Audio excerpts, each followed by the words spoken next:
What's going on, ladies and gentlemen? Welcome back to CFL Central, CFL content for the fans, by the fans, and we had a great week of football up here in the CFL for Week 9. Me and Carter are going to break down these games, and like I said, it was a great week. Carter, I'm going to throw it over to you. What game do you want to talk about first, and also, how you doing, my man?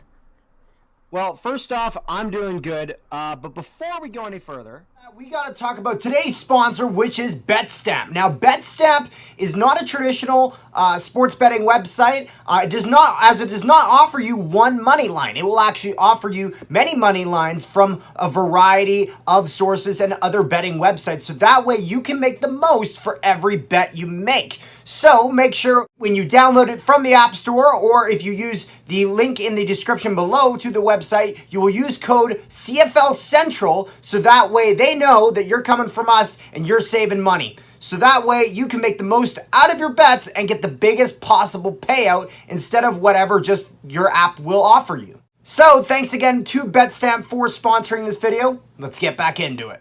But yeah, our first game of the week, and we gotta start with this, is going to be the Winnipeg Blue Bombers and the Montreal Alouettes. The Winnipeg Blue Bombers extending their undefeated streak to 9-0.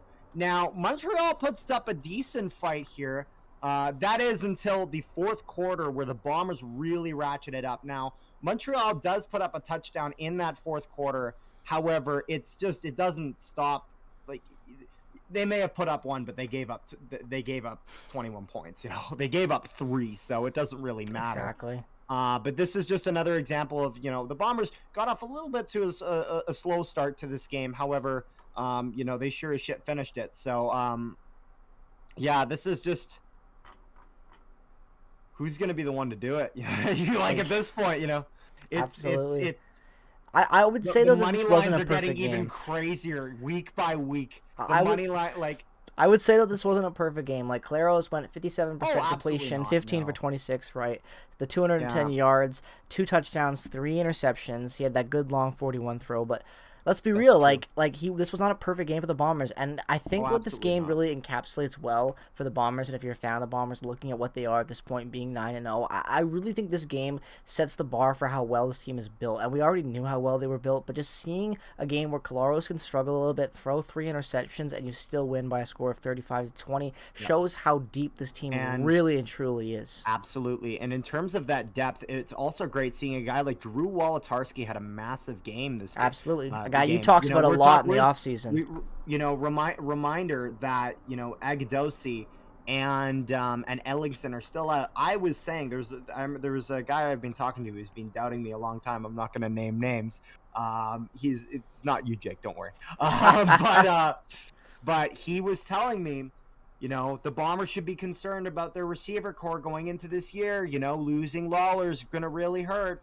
Well, there's no concerns about this receiving core. I mean, you look at a guy, because the thing is that every single game, at least somebody steps up. And when I say somebody steps up, I mean somebody other than Dalton Schoen steps up, because Dalton Schoen is always Dalton Schoen, and Schoen shows up every game in and game out. He's always playing to the absolute best of his ability. And then, even when the Bombers have 2 of their better receivers out, they're able to put up the points they can. And some of the guys that we're getting not as many throws to realize that it's their chance to shine. Absolutely. And that's how it went. No, it was a good game for the Bombers, for the sense that you got to see a lot of good team play. The Montreal Alouettes, I think, had a lot of bright spots too. I got to put that out there. I think the Alouettes are not the worst team out there in the East. I think they might have some magic. I still think they could unlock it. I don't know. I don't know what I see in Montreal, but I don't know. I just see something. But I think that's going to bring us into the next matchup of Week 9, and that was the Calgary Stampeders versus the Ottawa Redblacks. Yeah. So this was, you held out for Ottawa. I did. I was hoping for Ottawa. I'm just going to say it right now, guys. I was wrong. I went out in the preview and I said I think Ottawa could do it. I think that Calgary had maybe some bad luck, blah, blah, blah, whatever it was.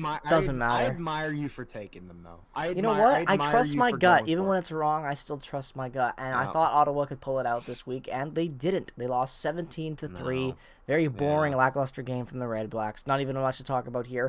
Calgary didn't have to do much. They only put up 17 points. Ottawa being without Jeremiah Mazzoli, they have not Like, even though they've gotten a win, they just they haven't been the same. I know, dude. Like, listen to these stats from Bo Levi though, and it just confirms how lazy this game was and how little effort you had to put in.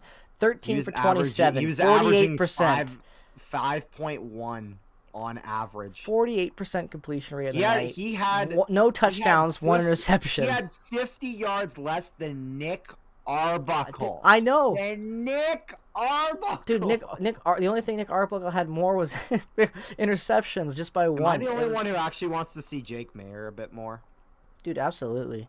I think Bo Levi is just so mediocre. Well, I think Jake Mayer is the right guy for Calgary to pass the torch to when it comes to quarterback. Because when he came in last season, he was ready. You know, Bo Levi's lost his touch. He's 32 years old with those injuries. Bo Levi is not the guy anymore, in my opinion. Now let's move on. Because one thing I will say, when I heard that Carey was going to be out for the Stamps here, I thought that might help the Red Blacks. However, not quite enough. Stamps win 17-3, which will bring us into our next game, though, which is the Hamilton Tiger Cats against the Toronto Argonauts. Now, I don't know about you, Jake, but I had this wrong, and you did too. We both had this wrong. I really thought the Ticats were going to win this one. You know what though? You win against the Ticats, right? You know, it should be pumped. Winning in front of 11,000 fans. It's like that's just painful. Like, they really got it. Toronto is struggling. Only thing I will say, Jake, you forgot that one day they were in Atlantic Canada. You forgot that 1 week where you were whatever. I'll still rip wasn't it. Great, and I was like, well, they were in Atlantic. They were. Should have done a better stadium. Should have built a better stadium for it. There we go. Got bigger capacity. Both you guys blame the CFL. Blame the CFL. There you go. Toronto needs fans. Nova Scotia needs a building. That's what it needs to happen. There we go. Right? Or just move Toronto out to Nova Scotia. There, I said it. All right. Moving the oldest CFL franchise. Fucking around. There we go. That team's been around since the 1800s. Ouch. All right. You know how I feel about the Argos. No, I'm just joking. Argos are all right. Look, this game was just. I don't even want. This game was just. Is there anything you really talk about in this game? Like, it was two teams that are mediocre battling it out in the East, and another team came out that we thought was worse than the other. Big surprise. This isn't a game for me that's going to set the course right for Toronto. I don't think this changes things. You know what blows my mind about Toronto, though? How they won this game? They played half a game of football. Like, they're 14. Look at it. I know. They did. They're 4-3 on the season. Like, that's leading to the East. And I'm sorry. And Hamilton's second at 2-6. Like, the East is a joke. I'm sorry, guys. It is. I'm not sure which number this is, but I don't know who the idiot that did the scheduling for this was. The Hamilton Tiger Cats and the Toronto Argonauts in a span of 5 weeks play each other 4 times. Of course they do. I'm not kidding. That's a great way to get fans of back and forth rivalry nonstop every week. Oh my god. But that's really, guys? Really? But like Bethel Thompson, 5 times in 4 weeks. Bethel Thompson, let's just quickly sum up these stats so we can move on to the next one. Yeah. Bethel Thompson was 17 for 27, 63%, 230 yards with 1 touchdown, no interceptions. Longest throw of the game, 49 yards. Dane Evans, throws a lot, 300 yards, gets 1 touchdown, 1 interception. Basic Dane Evans stat line, nothing there. That's crazy. Receiver core was pretty mediocre for both games. Nothing insane. 71 yards being the most on the Ticats, and 85 on. Yeah, that's true. He did, but 85 for the most yards by Philip Cameron for the Argos. Just an average game of CFL football between two not so good teams out in the East. Not much to talk about there, but congratulations to the Argonauts and your 11,000 fans on getting that dub. And your 11,000 fans, you jackass. Okay.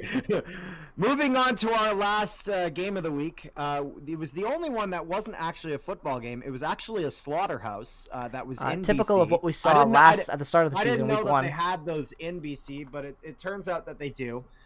So the food on the menu was elk, and they had all of it. And they Nathan Rourke is just so good, man. Nathan Rourke was so good. They got 36 points in the first half. Like, I got home from work, okay? And I saw the score, and I thought, man, the Lions really killed the Elks today. And my dad's like, it's not even halftime yet. And I literally look, I'm like, the fuck? Like, I was like, what? Dude, the Lions are insane. And guess what, Toronto fans? Nuts. At least we had 16,000 fans in the building. Look at that, 14 points in the first quarter, 23 in the second. And now, one thing I will have to say in terms of the points spread for the quarters here, this is a little bit deceiving because some people will be like, oh, well, Lions must have had a really bad second half. It's worth noting that Nathan Rourke was pulled after the half simply because the game was over at that point. There was no sense risking him. And look at these stat margins: 34 for 37, 91.9%, 477 yards, 5 touchdowns, longest throw being 69 yards. 477 in one half of football. One half. Like, this guy is on track to be a superstar. Like, that's insane for any league of football. I'm sorry, it is. Like, that is impressive anywhere. 477.5? You're damn right, that's nuts. So the Lions continue to have the most surprising story of the season with Nathan Rourke and this quarterback journey they're having there with the Canadian kid. I expected the Lions to do better than people expected. I did not expect the Lions to be doing this good. I thought the Lions could battle for second if they had got some lucky games in there, but this dominant performance has been insane. They have solidified themselves as the second place team in the West. This is not 6-1, and they 6-1, and they have the most points for in the entire CFL. 4 more than the Winnipeg Blue Bombers, who are 9-0. So that just shows the scoring prowess on this Lions team. Yeah. But yeah, insane. Only thing that sucks about this week was that the Bombers don't play next week when I'm actually in Winnipeg. Of course, I have to come on the 1 bye week out of their 9 games. But well, they play next week. Excuse me. Let me say they play Sunday, but no, wait, where am I looking at? What? I'm looking ahead. I'm jumping ahead. I'm looking at the wrong schedule. My schedule got turned upside down. They play the day before you leave. That's what it was. My schedule was upside down. I was looking at week 14. They play next week, yeah. They play the Alouettes in Winnipeg. I'll be at that game, so...